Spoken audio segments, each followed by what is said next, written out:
Around midnight on Friday, I returned from being away at the Affiliated New Thought Network conference all week long in Missouri at Unity Village. It was my first time there. It was like going to New Thought Mecca. It was extraordinary, it was powerful, it was beautiful, and it was so uplifting because I was with about 150 other New Thought leaders, mostly from North America, only 2 of us from Canada, and the level of consciousness that we were vibrating at was just so fantastic. And I had a birthday while I was down there, and and I was surprised on the evening of my birthday when Jerry Troyer, who's the president of Anton, all of a sudden said, and it's my understanding that Reverend Lesia, and I kind of didn't hear the rest, and I'm like, what? And then they made me stand up, and the entire conference sang me happy birthday. So being at the conference, the theme there was boundless, and we actually all got these bracelets here that say, next level consciousness, I am open to boundlessness. Okay. And so it is. Thank you. No. And so there were so many things that happened during that conference, and just my head, my heart are swimming with ideas and nuggets and insights and all that kind of stuff. Connections made for the podcast that Glenn and I are going to revive. Who do you think you are? So many amazing interviews coming up. But really, it was like, well, how do I choose? How do I choose what to talk about today? Because there's so much that is just like swimming around here. And then my husband, Glenn, as he's wont to do from time to time, goes, hey, I know you're really set on all your harvest talks and everything. And I'm like, no, I'm not. Like, they come up to me like at the 11th hour, the day before, the morning of. And he goes, but I have something here from Marcus Aurelius that I think is super cool. And I'm like, okay. And so I'm not really anyone who's dipped my toes into Stoicism or the Philosopher Kings or, the Greeks or the Romans or whatever. But I read what he sent me, and I thought, hey, I really like this. This is pretty cool, because then it also reminded me of Neil Douglas-Klotz and teachings of the Aramaic Jesus and how it all ties in with New Thought teachings. So Marcus Aurelius, he was one of the Stoics, and which was about living in accordance with reason and virtue. And really, when I think about that, what that means to me is living authentically and living intentionally and living purposefully, knowing that every single thought we think, every single action step we take has consequences. It also is about how we're showing up in the world. And so if we think intentionally, if we take action intentionally and purposefully, then we are creating a life that is more in alignment with who and what we truly are. And so in his books, Meditations, of which there are 12, which I have not read, so these are just highlights that I found online, he talks about dedication to personal growth, and that this is a process of cultivation and transformation, eventually getting to excellence. And so this is kind of in tune with sowing seeds, cultivating, and then harvesting, right? It's also about, or he also speaks about living in the present moment. Well, isn't that something that we're talking about a lot? That the only moment is the present moment, that's the true time, the true moment of creativity, no past, no future, just right here, right now. And that even in right here, right now, we can change our relationship with stuff that happened in the seeming past or things that we think might happen in the future. But it all has to happen now. He also talks about power, where the power lies. That the power is not in circumstances or what other people think or say or expectations or that kind of stuff. The power lies within our thoughts and our character. So again, how are we choosing to show up in life? Are we choosing to create from all the stuff that's happening around us, all the things that people say about us, the things we think people are saying about us, when really they're probably not saying anything? Or are we showing up as the infinite creativity, love, and all of that stuff that we truly are? And he also talks about harvest. And a harvest is so important because it's a time for us to really look at what it is that we have cultivated. It's an opportunity for us to celebrate, to acknowledge how far we've come, where we are now, and maybe what we want to go and plant for the next season. So there's a quote by Marcus Aurelius that says, "There was then an outstanding natural ability in you. There is now perfected excellence. There was then a crop of growing corn. There is now a ripe gathered harvest." So he really is talking about whatever it is that we're sowing with our thoughts and how it is that we're showing up. This is what we're harvesting, what we're reaping as our life experience. So the talk title that I have for today is Ripeness and Responsibility, Sowing and Harvesting with Purpose and Intention. And that is a bust of Marcus Aurelius there, for those who don't know. So the word ripeness is there because, as I said, as I was looking at this stuff that Marcus Aurelius had to offer, Neil Douglas-Klotz came to mind and how he talks about ripeness. And so in his book, and I mean a whole bunch of times when he talks, so in his book, Revelations of the Aramaic Jesus, which I have used as a reference many, many times this year, there's a chapter at the very beginning of the book where Neil Douglas-Klotz is talking about ripeness and how really this is a matter of perspective. So he talks about how every single moment, kind of like I say, is an opportunity to heal, to grow, to expand. He talks about how in the Lord's Prayer, where there's a line that says, "Give us our daily bread," that it's not actually bread that he's talking about, that is about wisdom and nourishment and spiritual growth.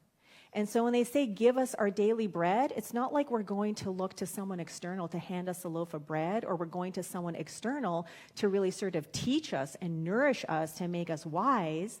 It's about connecting. It's about getting in tune, in alignment, and recognizing and remembering who and what we truly are. And daily doesn't mean in a 24-hour period. Daily means every single moment.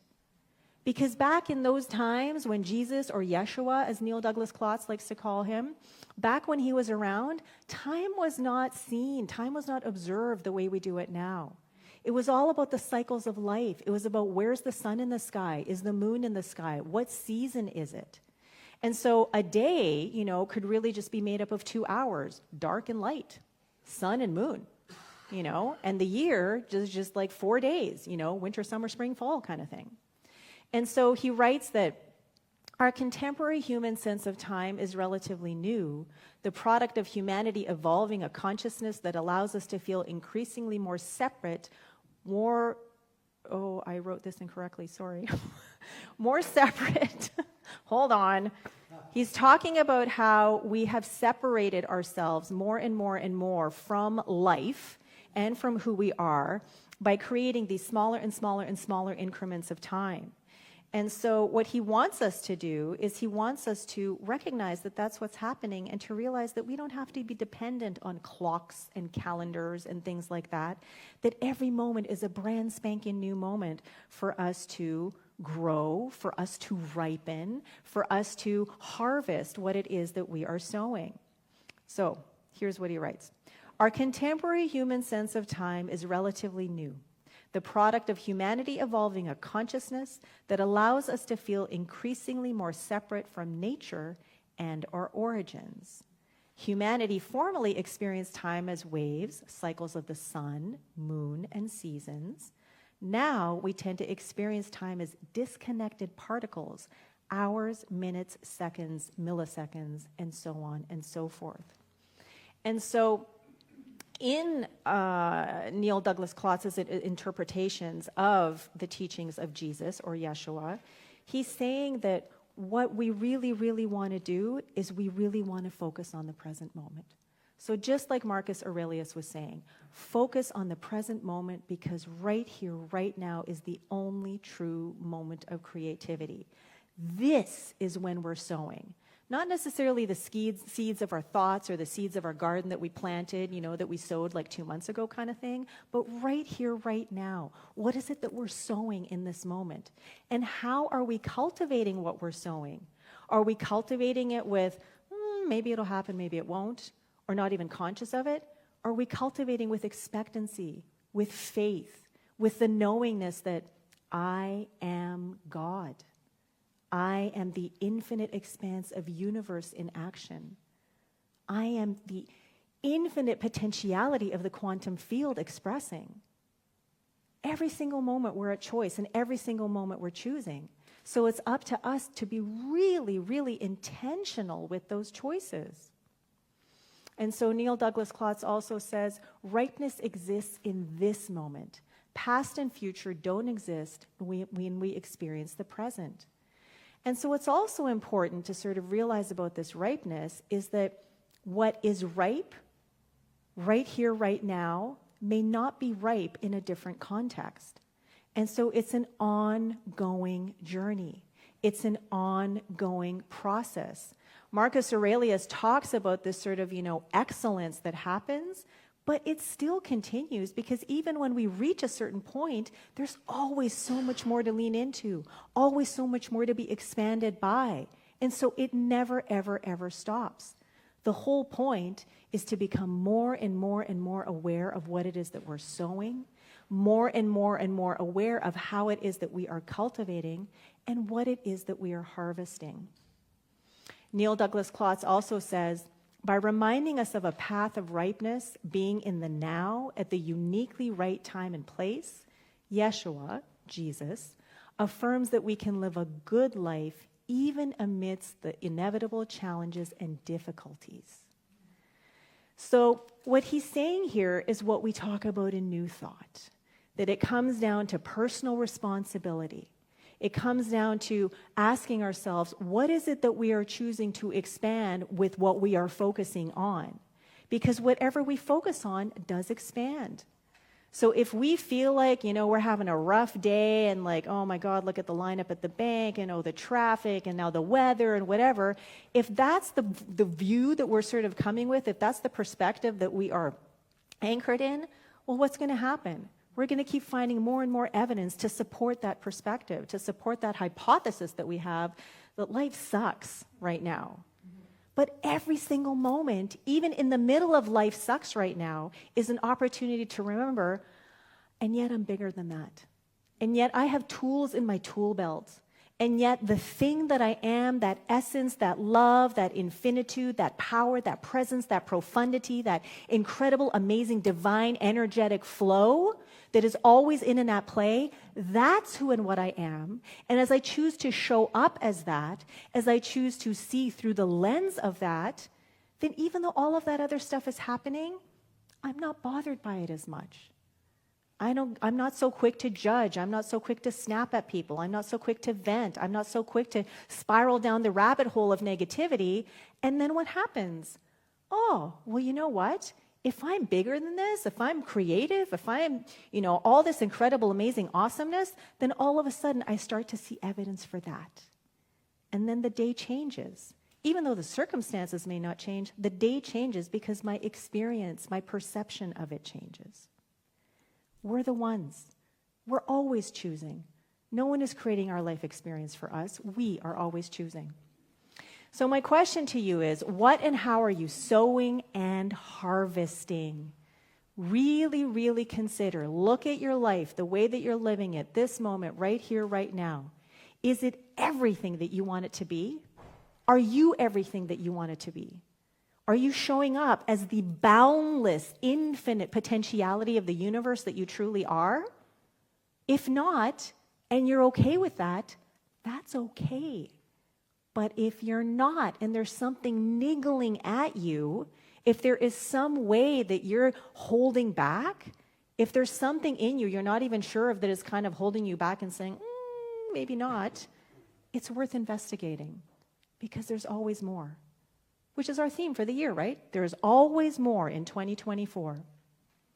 So I'm going to finish with the quote that we had in meditation by Marcus Aurelius, which is an invitation to open up, to really open up to the infinite possibilities of who we are and what we can become.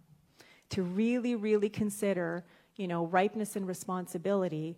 What is it and how is it that you are sowing and harvesting? Your days are numbered. Use them to throw open the windows of your soul to the sun. If you do not, the sun will soon set, and you with it. Thank you, and so it is.